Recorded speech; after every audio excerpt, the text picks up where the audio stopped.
Sa katahimikan ng gabi, habang ang mga liwanag ng Roma ay unti-unting pinapatay ng dilim, isang figura ang nakaluhod sa loob ng maliit na kapilya ng Palasyo Apostoliko. Ang mga kandila ay naglalagablab ng banayad, at ang bango ng insenso ay humahalo sa malamig na hangin ng Mayo. Ang tunog lamang ng mahinang huni ng orasan at ang mahinang pagbulong ng rosaryo ang maririnig. Si Papa Lendacie, isang lalaking may matang tila laging nakatingin sa kalangitan, ngunit pa ay nakabaon sa lupa, ay tahimik na nagdarasal. Hindi ito isa sa mga pangkaraniwang panalangin, ito'y taghoy. May dalang bigat ang bawat dasal. Virgin Sansima, bakit tila mas mabigat ang gabi ngayon? Bulong niya sa sarili, habang hawak ang kanyang krusipihong pilak, regalo mula sa isang madre sa Fatima, maraming taon na ang nakararaan. Ilang minuto pa lamang ang lumilipas nang biglang bumigat ang kanyang dibdib. Hindi dahil sa karamdaman, kundi dahil sa isang panloob na sigaw, parang boses na hindi naririnig ng tainga, ngunit ramdam sa kaibuturan ng espiritu. Tumayo siya, mabigat ang hakbang, at nagtungo sa bintana ng kapilya. Mula roon, tanaw ang makasaysayang tanawin ng lungsod ng Roma, tila isang karagatan ng katahimikan at lihim. Ang mundo ay nasa panganib. Pero hindi sa paraang iniisip ng karamihan, anya sa sarili. Kinabukasan, habang ang mundo ay abala sa mga balita, ekonomiya, at politika, ang Santo Papa ay tahimik na nagpatawag ng isang pagpupulong sa kanyang silid-aklatan. 5 lamang ang kanyang pinili, isang teologo, isang eksorsistang pari, isang madre mula sa Portugal, ang kanyang personal na kalihim, at isang obispo mula sa Timog Amerika. Pagkaupo ng lahat, nagsimula si Papa Lendacie. Mga kapatid ko sa pananampalataya. Ako'y ginising kagabi. Hindi sa isang panaginip kundi sa isang paghahayag. Tahimik ang lahat. Lahat ay alam na kapag ang Papa ay nagsalita ng ganito, walang bahid ng pagdududa, ito ay seryoso. Hindi ito bagong mensahe. Ito'y nagsimula mahigit isang siglo na ang nakararaan, sa isang maliit na baryo sa Portugal. Tumingin siya kay Sister Magdalena, ang madre mula sa Fatima. Tumango ito, tila alam na ang tinutumbok ng Santo Papa. Fatima, bulalas ng pari. Ang mga aparisyon. Hindi lang iyon, sagot ng Papa. May mga bahagi ng mensahe ni Maria na hindi agad na ipahayag noon. Ngunit ngayon, ito na ang panahon. Sa mga sumunod na araw, nagsimula si Papa Lendacie na magsulat, hindi ng isang encyclical, kundi isang personal na liham para sa buong simbahan. Isang panawagan. Isang babala.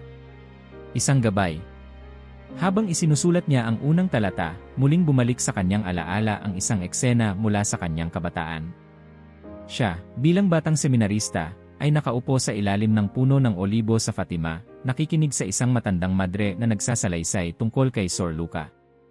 Sinabi raw ng mahal na ina kay Sor Luca, anang madre, na sa mga huling araw, ang digmaan ay hindi na sa mga lansangan kundi sa mga tahanan. Lalo na sa lugar na ating pinakakampante, ang silid-tulugan. Bumalik sa kasalukuyan ng Papa.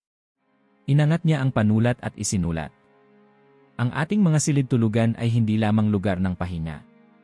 Sa panahon natin ngayon, ito ay naging larangan ng espiritual na labanan. Habang sumusulat, may naramdaman siyang kakaiba, isang presensyang mapayapa ngunit makapangyarihan. Ang hangin ay tila tumigil. Lumingon siya sa krusipihong nakasabit sa kanyang pader at, sa isang iglap, tila lumalim ang liwanag ng paligid. Hindi siya natakot. Bagkus, mas tumindi ang kanyang paniniwala. Lumipas ang isang linggo. Ang liham ay natapos at isinalin sa mahigit 40 wika. Ipinamahagi ito sa lahat ng diocese sa buong mundo at ipinabasa sa bawat misa sa bisperas ng ika-13 ng Mayo. Sa mismong araw na yon, dumagsa ang mga tao sa Vatikano. Libo-libo. Hawak ang rosaryo. May ilan pang nagdala ng mga larawan ng mahal na ina. Sa kanyang humilya, si Papa Lendacie ay nagsalita hindi bilang pinuno ng simbahan, kundi bilang isang ama, mahina ang tinig ngunit matalim ang salita. Ang kaaway ng ating kaluluwa, anya, ay hindi laging humahampas ng malakas. Minsan, siya'y pumapasok ng tahimik sa pamamagitan ng isang bagay, isang imahe, isang gawi sa ating sariling tahanan. Hindi na sapat ang pagdarasal.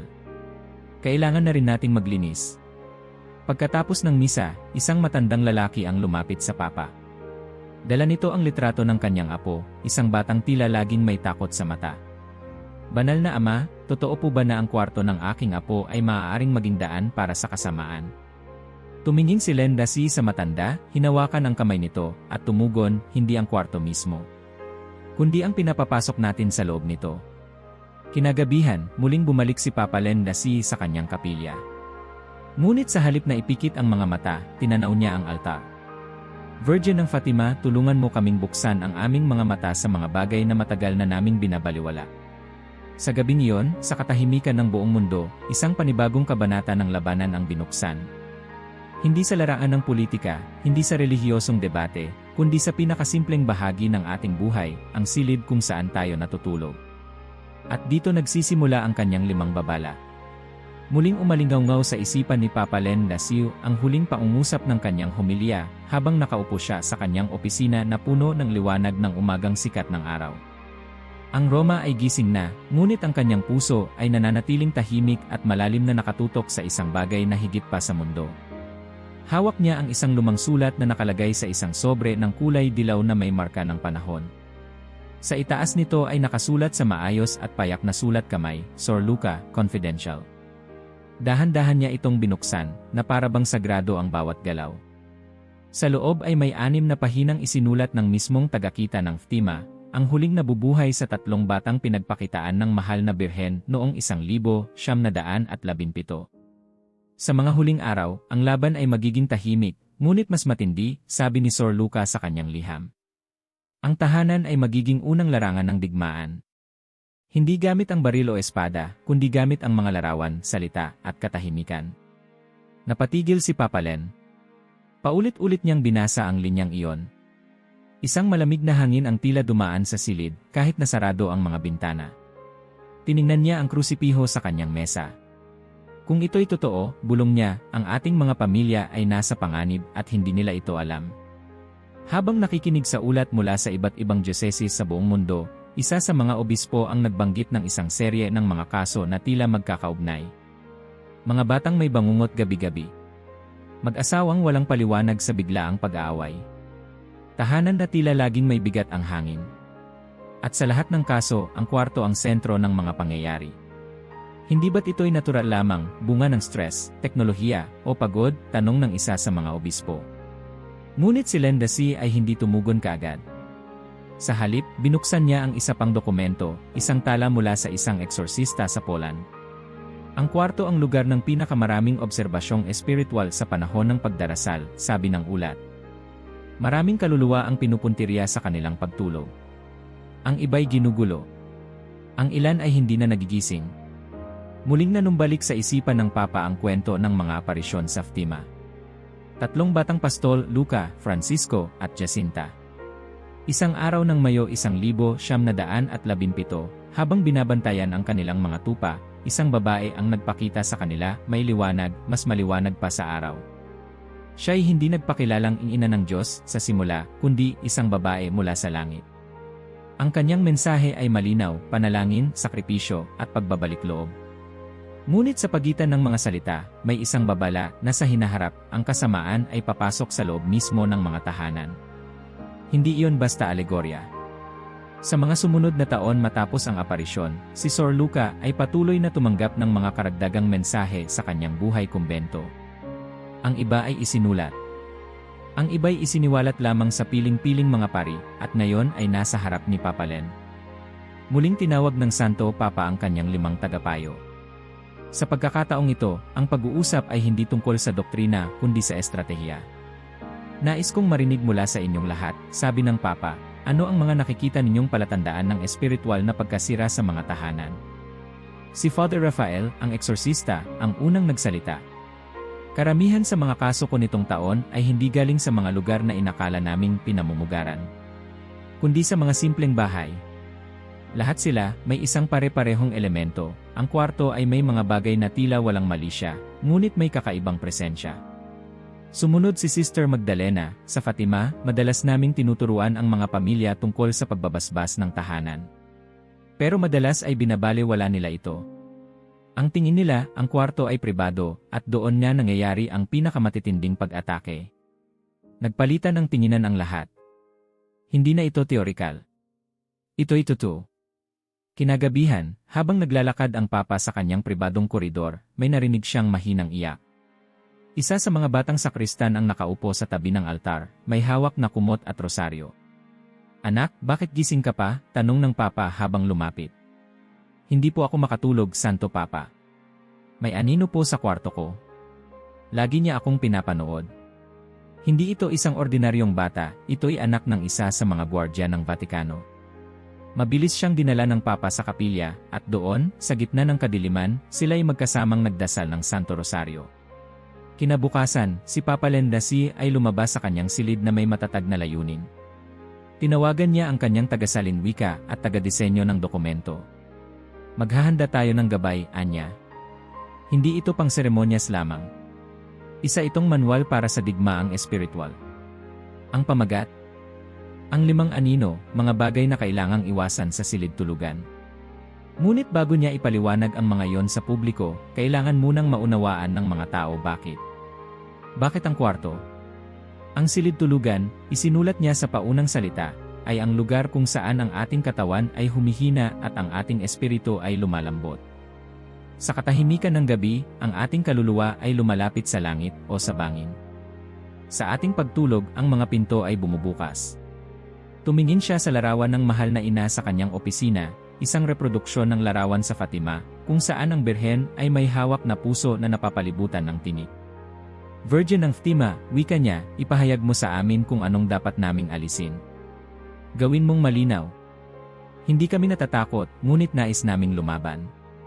At sa sandaling iyon, ang paglalakbay ay nagsimula. Ang mga salita ni Sor Luca ay muling umalingaw sa kanyang isipan. Ang laban sa huli ay para sa pamilya. Para sa mga tahanan. Para sa mga kaluluwang natutulog sa katahimikan. Kung hindi tayo magiging mapagbantay, tayo ay matatalo hindi sa giyera, kundi sa sarili nating kama. Ang Santo Papa ay tumayo. Bukas, sisimulan na niyang ilahad ang una sa 5 anino na bumabalot sa ating mga silid tulugan. Ang gabi ay muling bumalot sa Roma. Sa loob ng Vatican, muling nagtipon ang 5 sa lihim na silid aklatan ng Papa. Sa gitna nila, si Papa Lendasi ay may hawak na larawan. Isang silid tulugan, payak, may krusipiho, at isang malaking salamin sa harap ng kama. Simulan natin sa unang anino, wika niya. Ang refleksyon. Lahat ay tahimik, ngunit isang tensyon ang bumalot sa kwarto. Hindi dahil sa takot, kundi sa bigat ng nalalapit na katotohanan. Marahil, patuloy ng Papa, kayo ay magtataka. Isang salamin? Paano ito magiging pinto ng kadiliman? Kinuha niya ang isang makapal na aklat mula sa estante, isang tala ng mga espiritual na kaso mula sa iba't ibang monasteryo. Binuksan niya ito sa pahinang may pamagat na, Reflectio Animae, ang salamin bilang simbolo at panganib. Si Clara, isang guro sa Madrid, ay laging nagkakaroon ng bangungot. Sa kanyang mga panaginip, isang anino ang lumalapit sa kanya habang siya ay natutulog. Tuwing magigising siya, ang salamin sa harap ng kanyang kama ay may manipis na ulap ng hamog kahit hindi malamig. Tinawag niya ang kanyang paring tagapayo. "Baka po ako'y niloloko lamang ng aking isip, Father," anya. "Pero bakit laging sa parehong oras? Bakit laging sa mismong posisyon?" Nang bumisita ang pari, agad niyang napansin ang salamin, direktang nakaharap sa kama, at sa gabi sumasalamin sa buong katawan ni Clara habang siya ay natutulog. "Takpan natin ito ngayong gabi," mungkahi ng pari. Sa unang pagkakataon sa loob ng 6 na buwan, si Clara ay mahimbing na natulog. Walang panaginip. Walang hamog sa salamin.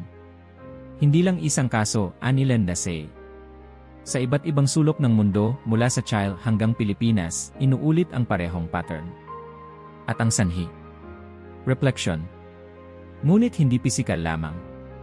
Nagpatuloy ang Santo Papa, ang salamin ay may malalim na kahulugan sa espiritual na tradisyon. Sa maraming kultura, ito'y tinuturing na portal.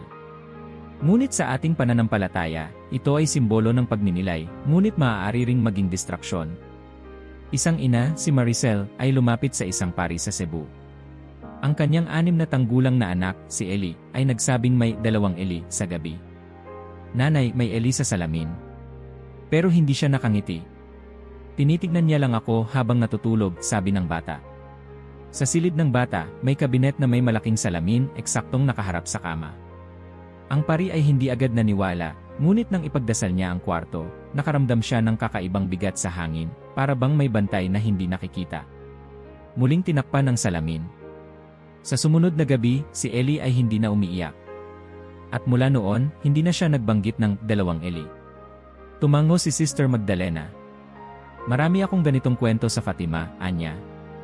Ang salamin ay tila bumabalik sa atin ang hindi natin handang harapin sa espiritual. Eksakto, sagot ng Papa. Hindi natin sinasabing masama ang salamin.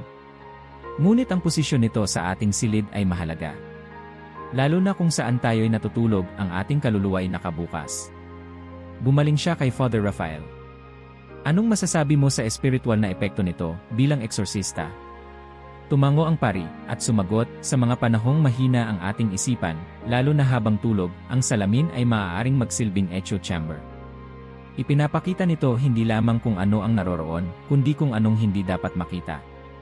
May ilang kaso kung saan ang salamin ay tila nag-imbak ng emosyon, lalo na kung may trauma, galit, o kasalanan na nangyari sa silid.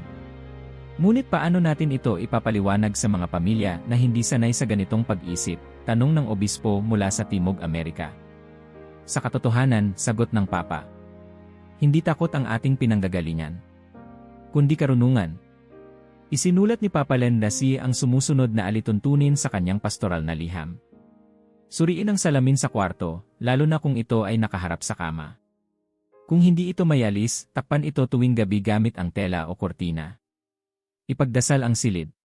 Gumamit ng dasal ng proteksyon gaya ng San Miguel Arcangel at magwisik ng banal na tubig. Huwag gamitin ang salamin para sa walang saysay na layunin. Iwasan ang vanity o mga ritual na hindi ayon sa pananampalataya. Basbasan ito ng pari kung kinakailangan, lalo na kung may pangyayaring espiritual na hindi maipaliwanag. Ang simpleng pagkilos na ito, wika ng Papa, ay hindi pamahiin. Ito'y pagbabalik ng banal na katahimikan sa ating lugar ng pahinga. Isang madre, si Sister Helena, ay palaging ginigising ng isang tinig sa gabi. Buksan mo ang iyong mata, paulit-ulit na bulong. Ngunit wala siyang makitang anuman. Isang gabi, isinulat niya sa kanyang journal, narinig ko ulit. Ngunit sa pagkakataong ito, nakaharap ako sa salamin. At nakita ko ang sarili ko, ngunit hindi ako yon. Agad siyang nagising. Agad niyang tinakpan ang salamin gamit ang kanyang belo. Mula noon, tahimik na ang kanyang gabi. Ang Papa ay tuminala sa lahat ng naroroon. Hindi tayo pinanganak para mabuhay sa takot. Ngunit ang hindi pagtingin sa panganib ay hindi pananampalataya, kundi kapabayaan. Tumayo si Papa Lendasi at nagtungo sa isang malaking mapa ng mundo. Sa bawat kontinente may tinuro siyang punto. Mula ngayon, Anya, ipapakalat natin ang unang mensahe, bantayan ang mga refleksyon. Hindi lahat ng kinikislap ay liwanag. Minsan, ito'y salamin ng ating kahinaan. At habang ang gabi ay bumababa muli sa syudad ng Vatikano, sa daan-daang libong tahanan sa buong mundo, maraming mata ang mapapatingin sa kanilang mga salamin at magtatanong. Totoo bang may nakatingin pabalik sa akin habang ako'y natutulog? Sa paglipas ng mga araw matapos mailathala ang unang babala, nagsimulang dumagsa sa Vatican ang mga liham. Mga mensahe mula sa iba't ibang panig ng mundo, mga ina na nagsabing bumuti ang pagtulog ng kanilang mga anak, mga pari na nagpatunay sa katahimikan ng mga dating magulong tahanan, at ilang mga matanda na muling nakatulog ng mahimbing sa unang pagkakataon sa maraming taon. Ngunit sa gitna ng mga pasasalamat, isang liham ang tumimo kay Papa Lendasi. Ito ay galing sa isang lalaking nagngangalang Joaquin mula sa Sevilla. Maiksi lang ang sulat, ngunit may bigat. Santo Papa, hindi ko maipaliwanag. Tuwing alas 3 ng umaga, ako'y biglang nagigising, nahihirapan sa paghinga, para bang may tumatayo sa tabi ng kama. Wala akong masamang intensyon, pero sa aking kwarto, nakalagay pa rin ang isang bagay na mahalaga sa akin, isang halamang tuyo, huling regalo ng aking yumaong asawa. Hindi ko kayang itapon ito. Ngunit pakiramdam ko may hindi tama. Pinapunta ng Papa ang isang pari sa Sevilla upang dalawin si Joaquin. Ang kanyang kwento ay hindi na bago kay Lendasi. Nang dumating ang pari sa bahay ni Joaquin, siya'y sinalubong ng isang lalaking payat, maputla, at halatang hindi mahimbing ang tulog. Nandito po siya, Anya, itinuro ang paso sa gilid ng altar sa kwarto. Isang maliit na halaman, halos tuyo na, may ilang nalalagas na dahon. Tinatago ko siya dyan, dahil ito ang huling bagay na binigay sa akin ni Teresa, bago siya namatay. Ayokong mawala siya. Tahimik ang pari. Lumapit siya sa halaman at saglit na nanalangin. Jokun, mahinang sambit ng pari, ang alaala ni Teresa ay wala sa halamang ito. Nasa puso mo. Ngunit ang bagay na ito, sa kalagayan niyang patay, ay nagsisilbing imbitasyon sa kadiliman. Hindi dahil masama ang halaman, kundi dahil hindi mo na ito pinakakawalan. Ang mga mata ni Jokun ay napuno ng luha. Kung papalitan ko ito ng isang bagong halaman, sariwa at buhay, maaari ko pa rin siyang alalahanin. Mas lalo pa. Dahil ang buhay ay sumasalamin sa pagmamahal. At ang pagmamahal ay hindi natutuyo. Makalipas ang 3 araw matapos palitan ang halaman, si Jokun ay muling natulog ng mahimbing. Ibinahagi ng pari ang ulat sa Vatican, at ang Papa ay agad na idinagdag ang pangalawang babala sa kanyang liham, ang panganib ng mga halamang patay. Marami ang nagulat. Ngunit Santo Papa, tanong ng isang arsobispo sa isang panayam, ang halaman ay likha ng Diyos. Bakit ito magiging masama? Ngumiti lamang si Lendasi at sagot niya, walang masama sa nilikha ng Diyos. Ngunit kapag ang isang bagay ay patay na, at nananatili sa lugar na dapat ay puno ng buhay, ito ay nagiging paalala ng pagkasira. Pinatawag niya ang kanyang mga teologo, at binuksan ang isang lumang kasulatan, ang mga sulat ni Santa Hildegarda de Bingen. Sa isa sa mga ito, mababasa ang konsepto ng Veriditas, ang berde, buhay na enerhiya na sumasalamin sa presensya ng Diyos sa kalikasan. Ang Veriditas, wika ng Papa, ay ang sigla ng Diyos sa mga bagay na buhay. Kapag ito'y wala na, ang bagay na yon ay bumabalik sa alikabok, tulad natin. Muli niyang tinukoy ang doktrina mula sa aklat ng Genesis, inilagay ng Diyos ang tao sa hardin upang ito'y alagaan. Ngunit ngayon, dinala natin ang patay na hardin sa loob ng ating silid. Isang ina sa Argentina ang nagpadala rin ng sulat. Sinabi niyang ang kanyang anak na babae ay palaging may masamang panaginip. Sa kanyang kwarto, may paso ng isang bulaklak na matagal nang hindi nabubuhay. Nang alisin ito, hindi lamang ang panaginip ang nawala. Nawala rin ang madalas na pag-aaway ng kanilang pamilya tuwing gabi. Sa isang convent sa Pransya, ang isang madre ay tinanong kung bakit wala silang halaman sa kanilang silid. Ang kanyang sagot ay tuwiran, kung wala akong mapangalagaan, hindi ko ito dapat dalhin. Mas pipiliin ko ang espasyo para sa panalangin kaysa sa paalala ng kapabayaan. Bawat kwento ay tila patunay sa parehong prinsipyo, ang patay ay may lugar sa mundo, ngunit hindi sa silid ng buhay. Ang silid tulugan, sulat ni Lendasi, ay parang altar. At sa altar, hindi natin inilalagay ang bulok o sirang handog. Naging mapanlikha ang mga tao. Marami ang pumalit sa kanilang mga patay na halaman ng mga sariwang bulaklak. Ang iba, nagtanim ng bagong halaman bilang tanda ng bagong simula. Ang mga monasteryo ay nagsimula ng panibagong tradisyon, tuwing unang araw ng buwan, sinusuri ang mga halaman sa kanilang mga silid. Kung ang isa ay tila walang buhay, ito ay tinatanggal, tinataniman muli, at ipinagdarasal. Hindi ito pagiging mapamahiin. Ito'y pagkilala na ang ating panlabas na paligid ay sumasalamin sa ating panloob na kalagayan. Ang isang tuyong halaman ay maaaring inosente sa paningin ng mundo, ngunit sa larangan ng espiritu, ito ay simbolo ng pagkaputol sa biyaya, ng pagbitaw sa responsibilidad, at ng pagyakap sa alaala na hindi na nagbibigay buhay. Sa huling bahagi ng babala, isinulat ni Papa Lendasi, kung mayroon kayong halaman sa inyong silid, pagmasdan niyo ito. Humihinga pa ba ito ng buhay? O ito ba'y paalala ng isang bagay na matagal nang dapat tinanggap at pinatawad? Ang kapayapaan ay hindi nagmumula sa pagkakapit sa patay, kundi sa pagyakap sa muling pagkabuhay. At habang muli bumababa ang gabi, ang mga tahanan sa buong mundo ay nagising sa simpleng paalala, na kahit ang isang maliit na bagay gaya ng isang halaman ay maaaring magsilbing bintana patungo sa biyaya, o sa anino. At sa kalaliman ng gabi, habang ang mga pamilya ay natutulog, ang mga halaman na buhay ay tahimik na sumasabay sa hinga ng kapayapaan. Mula nang mailathala ang ikalawang babala, nagsimulang mas mapanuri ang mga tao sa kanilang paligid. Ang mga salamin ay tinakpan. Ang mga halaman ay tinignan ng may mas malalim na mata. Ngunit sa katahimikan ng panibagong buwan, isang mas mahirap na katotohanan ang bubuksan ni Papa Lendasi, isang babalang hindi humahawak sa bagay na patay, kundi sa bagay na ibinigay ng may buhay ngunit may lason sa loob. Ang tanggapan ng Santo Papa ay nakatanggap ng isang liham mula sa Milan. Ang sumulat ay si Elena, isang dalagang nagtatrabaho bilang guro sa isang paaralang Katoliko. Gabi-gabi po akong ginigising ng bangungot. Lagi po akong tinatakbo ng isang anino sa aking panaginip. Hindi ko makita ang mukha nito pero alam ko kung sino siya. Hindi ko maintindihan. Hanggang isang gabi, napansin kong laging nakikita sa panaginip ang isang bagay, isang painting na nakasabit sa tapat ng aking kama. Regalo ito sa akin ng isang taong minsan kong pinagtiwalaan, pero ngayon ay nagtataglay ng matinding galit sa akin. Sumulat si Elena ng may pagdududa sa sarili, ngunit may pananampalataya. At ang kanyang hinala ay hindi bihira. Sa maraming espiritual na kaso, may isang tanong na madalas bumalik, maaari bang ang isang regalo ay maging daluyan ng espiritual na kabuluhan? Ang sagot ni Papa Len Daciu ay maiksi, ngunit malinaw. Hindi dahil sa ang bagay mismo ay masama, kundi dahil sa ang intensyon ng nagbibigay ay may dalang espiritual na bigat. Sa kanyang liham pastoral, isinama niya ang kwento ni Elena, pinangalagaan ang kanyang pagkakakilanlan, ngunit inilahad ang detalye upang magsilbing aral. Ito ang hindi alam ng marami, sulat niya. Ang bagay na ibinibigay ay hindi lamang material. Ito'y may dalang espiritu, ang kalooban ng nagbigay.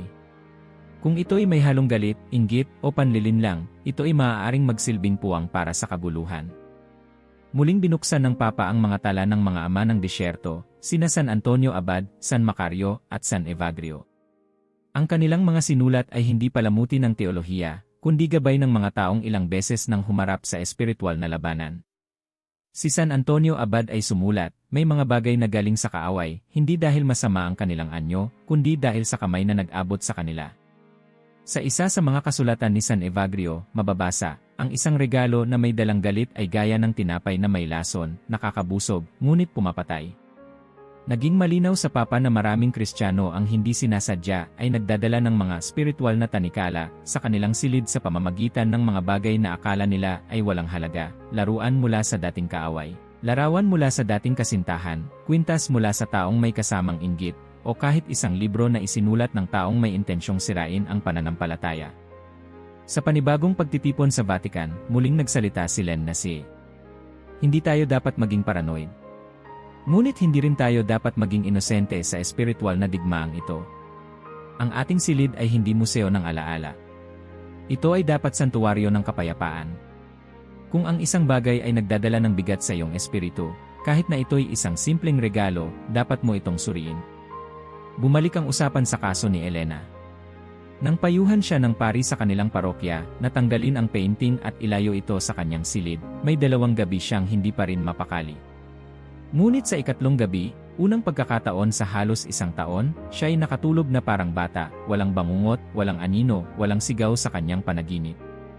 Ang regalo ay sinunog sa isang banal na ritual sa presensya ng pari, at sa halip, isang imahe ng banal na pamilya ang inilagay sa lugar nito.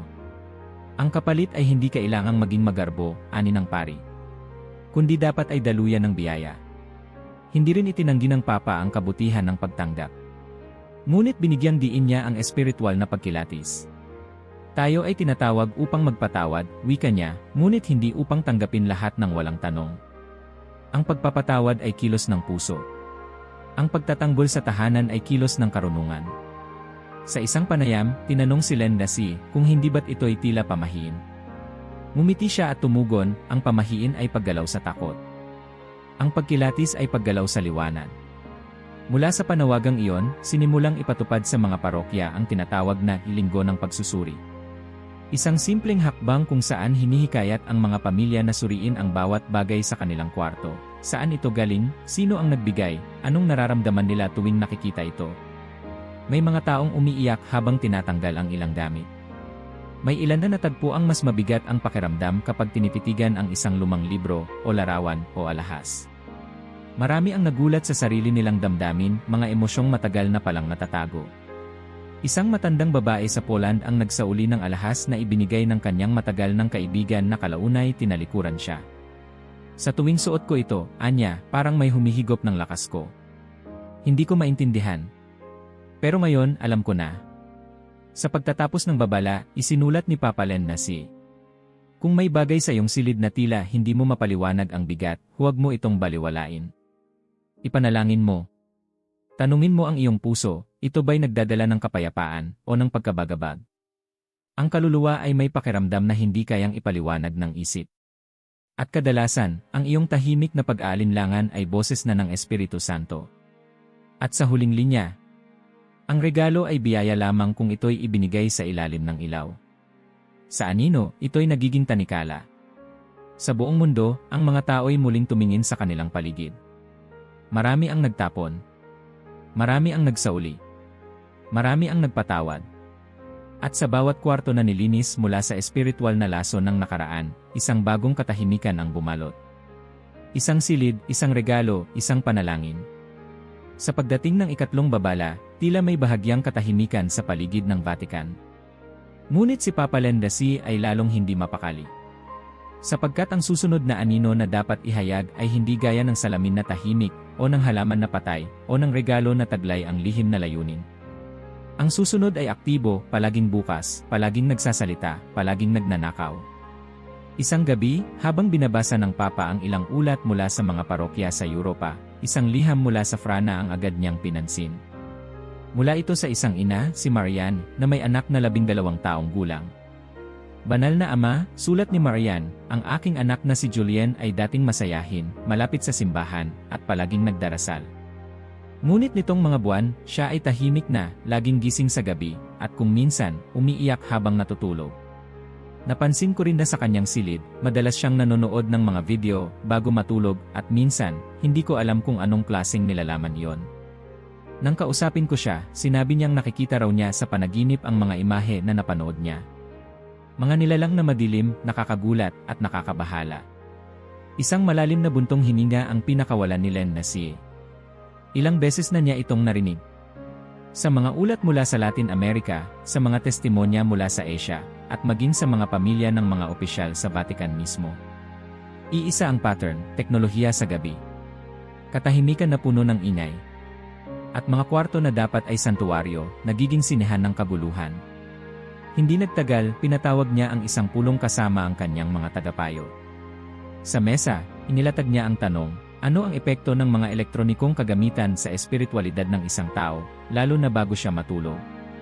Ang unang nagsalita ay si Sister Magdalena. Sa Fatima, anya, maraming batang hindi na makapokus sa rosaryo.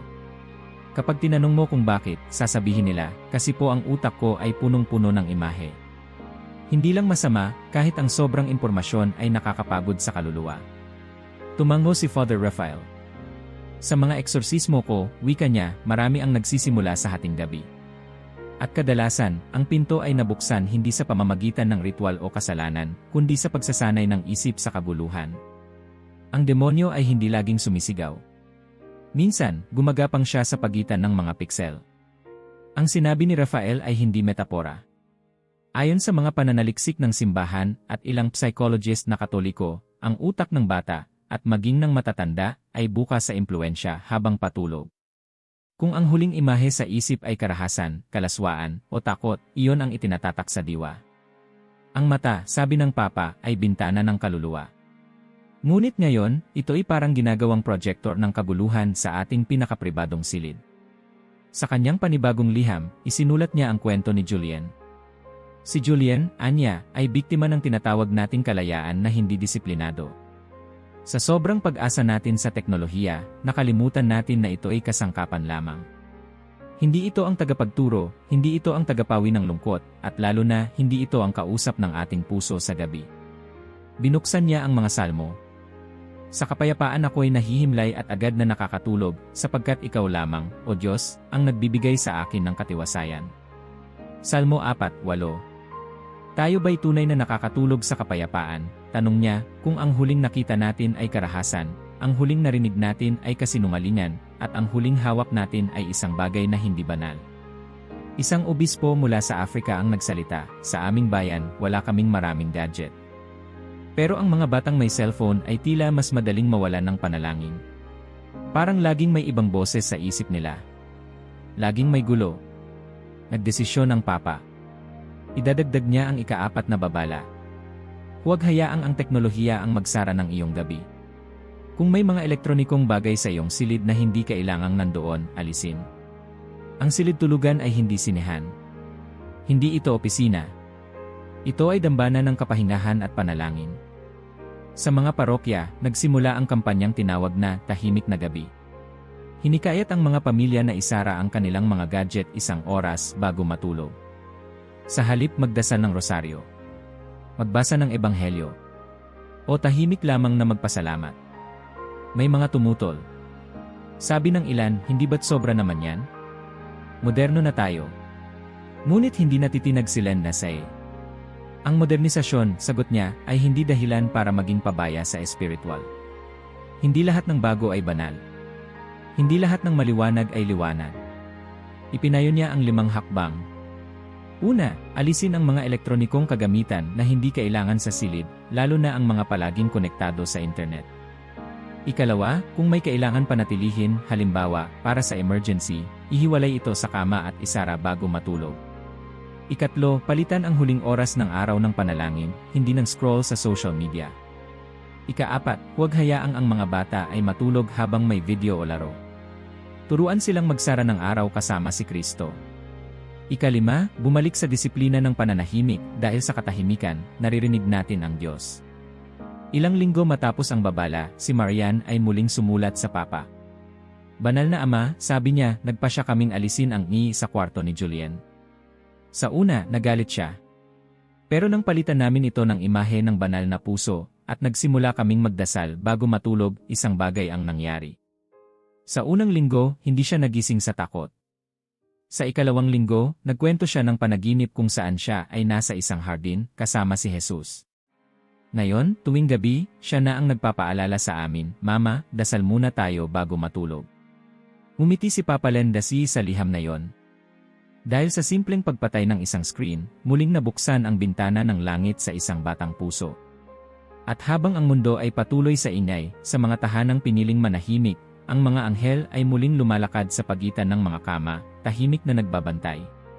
Tahimik ang gabi sa Vatican, ngunit ang isipan ni Papa Len Nasay ay hindi mapalagay. Ang kanyang puso ay puno ng pasasalamat sa mga bunga ng unang 4 na babala, mga salamin na tinakpan, mga patay na halaman na inalis, mga regalong isinuko, at mga elektronikong kagamitan na sinara sa gabi. Ngunit sa lahat ng mga aninong kanyang tinukoy, may isa pang mas mapanlinlang, ang mukhang banal, ngunit sa katotohanan ay hindi. Minsan, ang pinakamapanganib ay ang nagpapanggap na banal. Isang ulat mula sa Mexico ang tumama sa kanyang lamesa. Mula sa isang pari sa isang maliit na bayan sa estado ng Jalisco. Ang ulat ay tungkol sa isang pamilya na paulit-ulit na dumarating sa kumbento upang humingi ng dasal. Hindi dahil sa sakit o kaguluhan, kundi sa isang matagal ng presensya sa kanilang bahay na hindi maipaliwanag. Ayon sa ina ng pamilya, gabi-gabi may mga kaluskos sa kisame, mga biglaang pagbagsak ng mga bagay, at isang pakiramdam ng malamig na hangin sa kanilang kwarto kahit sarado ang mga bintana. Subalit wala silang naiisip na dahilan.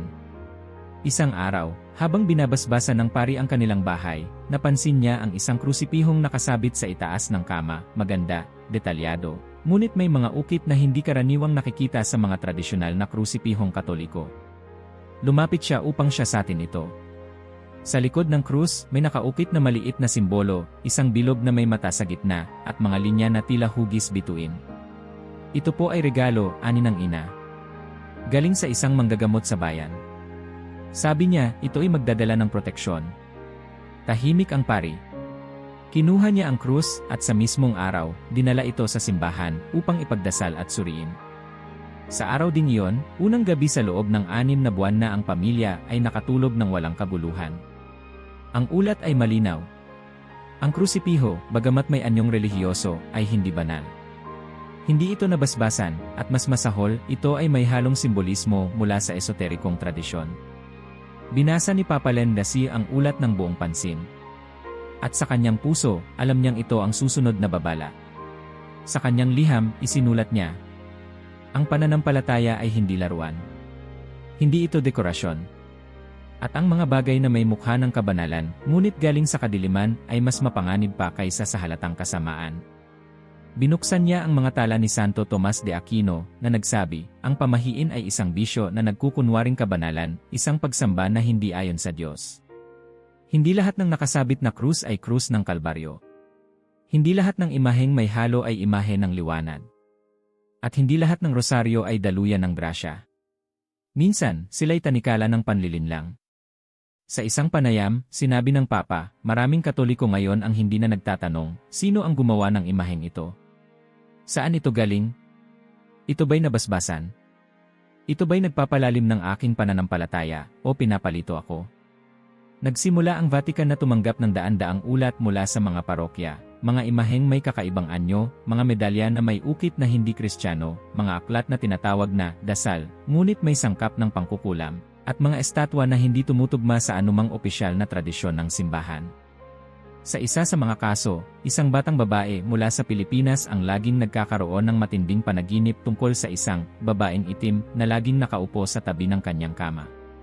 Sa silid niya ay may estatwa ng isang isanta na hindi mahanap sa anumang tala ng simbahan. Nang ito'y alisin at palitan ng imahe ng Birheng Maria na galing sa simbahan at nabasbasan, agad tumigil ang kanyang mga panaginip. Muling nagsalita si Len Dasi sa kanyang mga tagapayo. Hindi sapat na may krus sa silid. Dapat ito'y tunay. Dapat ito'y pinanggalingan ng liwanag, hindi ng pagkalito. Sa kanyang gabay, isinulat niya ang 5 paalala. Una, suriin ang pinagmula ng bawat gamit na may kinalaman sa pananampalataya sa inyong kwarto. Saan ito galing? Sino ang nagbigay?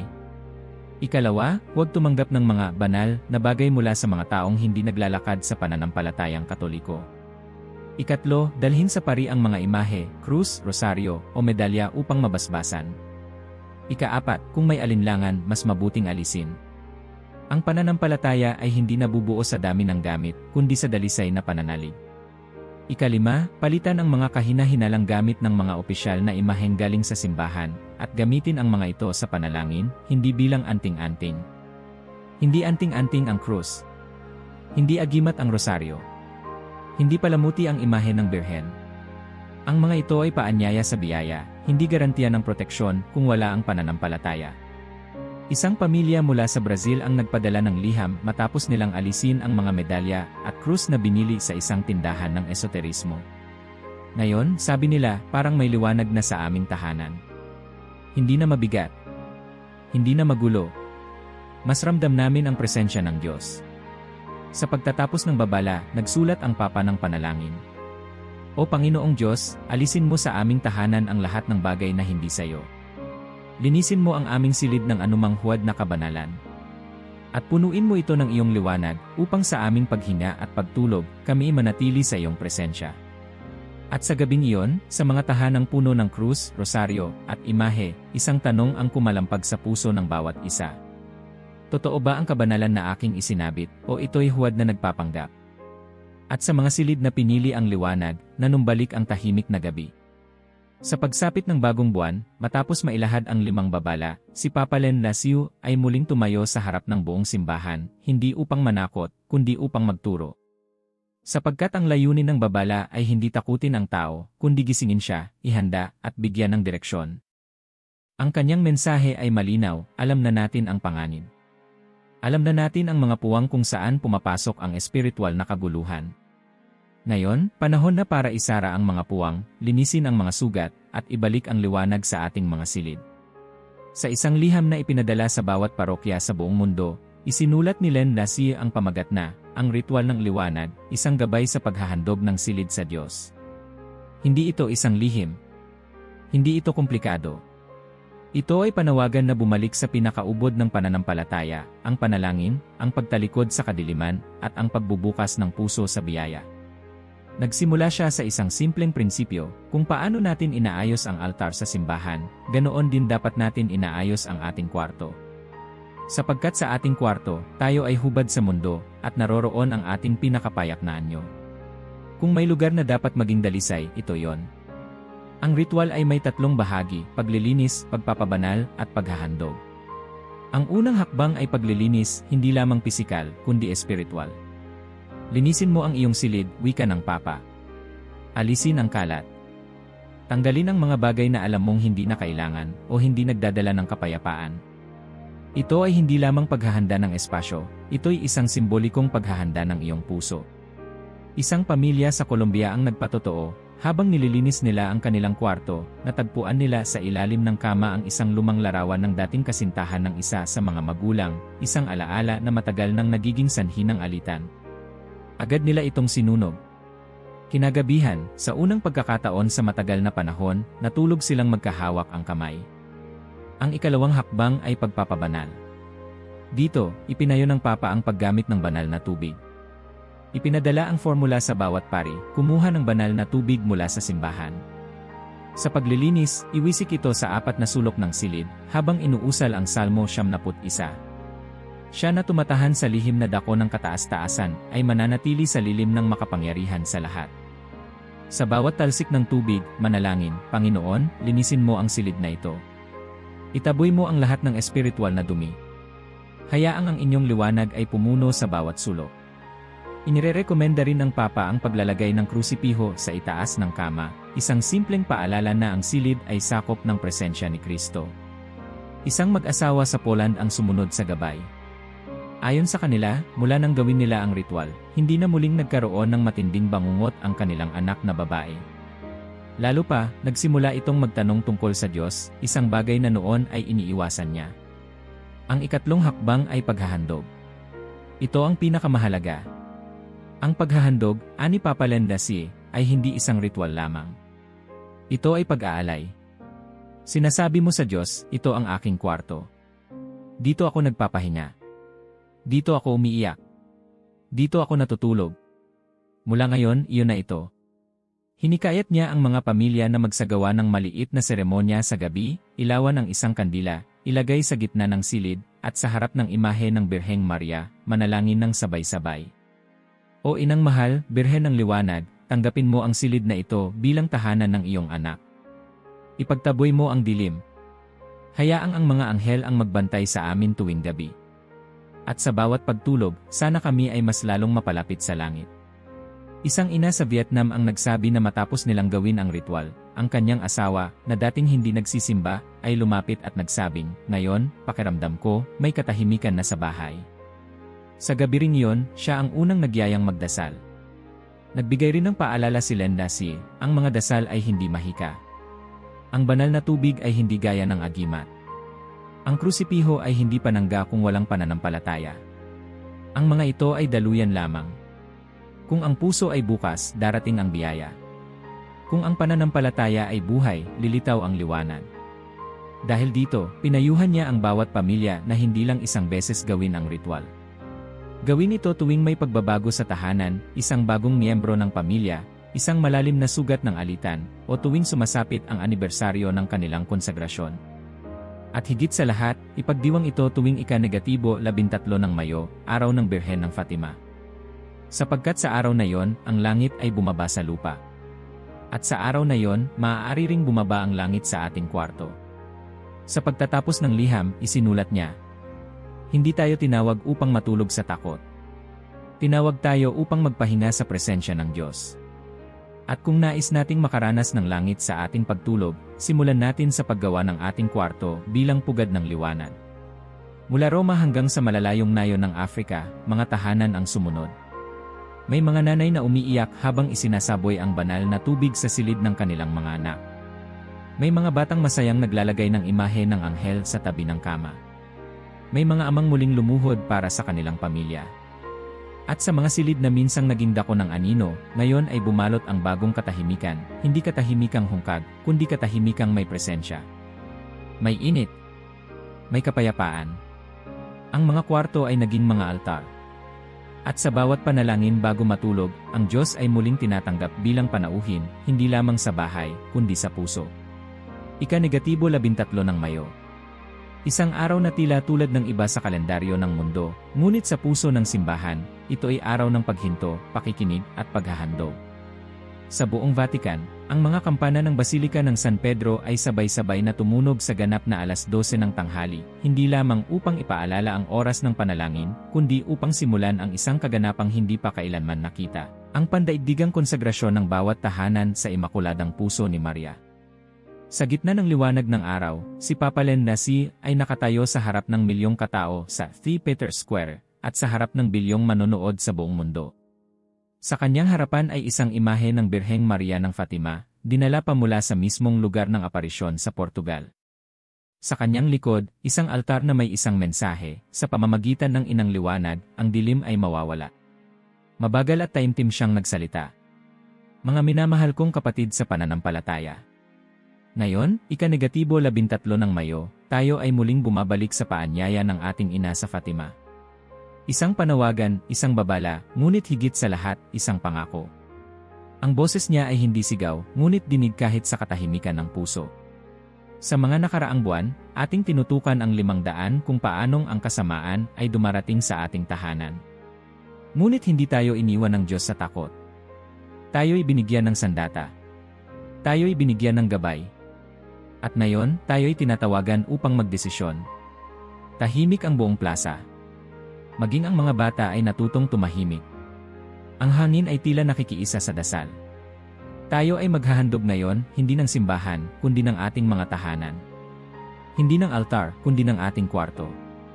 Hindi lamang ng espasyo, kundi ng ating sarili. Sa araw na ito, ang ating mga bahay ay magiging templo. Ang ating mga silid ay magiging pugad ng liwanag. Binuksan ng Papa ang isang aklat at binasa ang panalangin ng konsagrasyon. O Imakuladang Puso ni Maria, aming ina, aming tagapagtanggol at aming guro.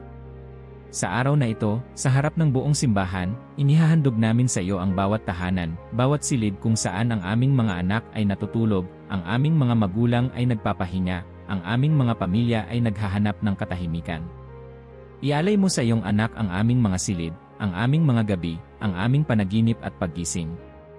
Ipagtaboy mo ang bawat anino, at hayaang ang iyong ilaw ay manatili sa bawat sulok ng aming tahanan. Ang panalangin ay sinambit ng milyong labi, kasabay ng mga salin nito sa dose-dosenang wika. Sa bawat tahanan na nakikinig sa misa sa telebisyon o radyo, may mga kandila ang sinindihan. Sa malalayong bayan sa Africa, may mga pari na umikot sa mga baryo upang basbasan ang mga bahay. Sa mga apartment sa New York, may mga pamilya na sabay-sabay na lumuhod sa gitna ng sala. Sa isang bilangguan sa Brazil, may isang grupo ng bilanggo na naglagay ng krusipiho sa dingding at sabay-sabay na nanalangin. Sa buong mundo, naganap ang hindi makikitang milagro. Sa parehong oras, ang libo-libong silid ay muling inalay sa Diyos.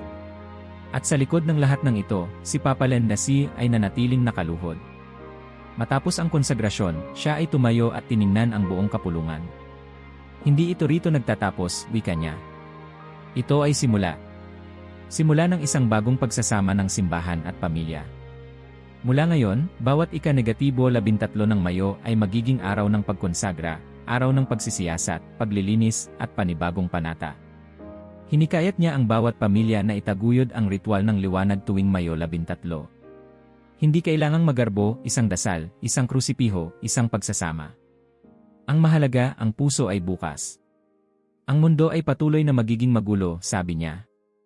Ngunit ang tahanan na puno ng pananampalataya, pagbabantay, at debosyon, ay magiging muog na hindi mapapasok. At mula sa mga tahanang ito, ang liwanag ng Diyos ay lalaganap. Ang kanyang huling salita ay hindi pananakot. Hindi babala. Kundi pangako. Ang tagumpay ay nagsisimula sa loob ng bahay. Sa kama kung saan tayo natutulog. Sa gabi kung saan tayo nananahimik. Sa bawat sulok kung saan tayo bumabalik upang makipagtagpo sa Diyos. Pagkatapos ng misa, walang palakpakan. Walang sigawan. Tanging katahimikan. Isang malalim, espiritual na katahimikan na parang yakap ng langit ang mundo, mula sa palasyo ng Santo Papa hanggang sa pinakasimple, pinakataimtim na kwarto sa kanayunan. At sa mga tahanang tinanggap ang paanyaya, may nagbago. May mga pamilyang muling nagsimula ng tradisyong magdasal ng rosaryo bago matulog. May mga mag-asawang nag-ayos ng kanilang kwarto na tila isang maliit na kapilya. May mga bata na, sa halip na cellphone, ay naglagay ng maliit na imahe ng anghel sa tabi ng kama. Mula sa kadiliman, muli silang bumalik sa liwanag. At sa bawat pintuang isinara sa masama, may bintanang binuksan para sa grasya. At habang ang araw ng Fatima ay nagtapos, ang liwanag ay nanatili. Sa katahimikan ng gabi, sa mga silid na minsang pinaghaharian ng takot, ngayon ay maririnig mo na lamang ang mga mahihinang bulong. Salamat, Panginoon. Salamat, Inang Maria. Ngayon, kami iligtas. Kung nagustuhan niyo ang kwento, huwag kalimutang i-like ang video at mag-subscribe sa aming channel para sa mas marami pang makabuluhang nilalaman.